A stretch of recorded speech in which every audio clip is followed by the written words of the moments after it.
हे मेघनाथ, तुमने मुझसे पूछा था कि जीवन में दुख क्यों आते हैं। क्या ये केवल दुर्भाग्य है? क्या ये देवताओं का दंड है? नहीं पुत्र, दुख न तो शत्रु है न दंड। दुख तो जीवन का गुरु है। जब मनुष्य सुख में डूब जाता है तब वो स्वयं को अजेय समझने लगता है। उसे लगता है कि वही सर्वशक्तिमान है, वही नियंता है। परंतु तभी जीवन उसे दुख का स्पर्श कराता है ताकि वो समझ सके कि वो भी प्रकृति के नियमों से बंधा है। दुख क्यों आता है? क्योंकि हम अपेक्षाएं रखते हैं। हम चाहते हैं कि संसार हमारे अनुसार चले, पर जब संसार हमारे विरुद्ध चलता है तब जो टूटन होती है वही दुख है। मेघनाथ, मनुष्य कर्म करता है पर फल पर अधिकार चाहता है।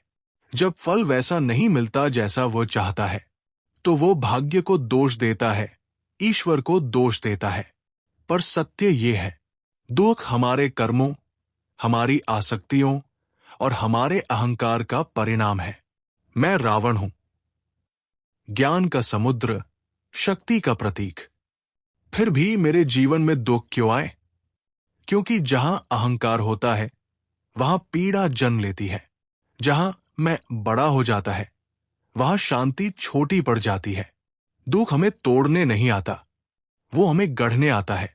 जैसे सोना अग्नि में तपकर कुंदन बनता है, वैसे ही मनुष्य दुख में तपकर महान बनता है। जो व्यक्ति दुख से भागता है वो जीवन से भागता है, और जो दुख को स्वीकार कर लेता है वो स्वयं को जीत लेता है।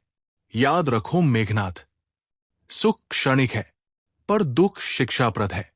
सुख तुम्हें आराम देता है पर दुख तुम्हें अनुभव देता है, और अनुभव ही मनुष्य को परिपक्व बनाता है। इसलिए जब जीवन में दुख आए तो उसे शत्रु मत समझो। उससे पूछो, तू मुझे क्या सिखाने आया है? तभी तुम हर पीड़ा को शक्ति में बदल पाओगे।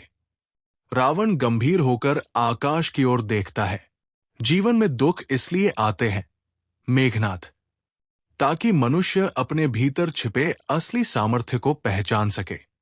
दुख ही वो अग्नि है जो आत्मा को चमकाती है।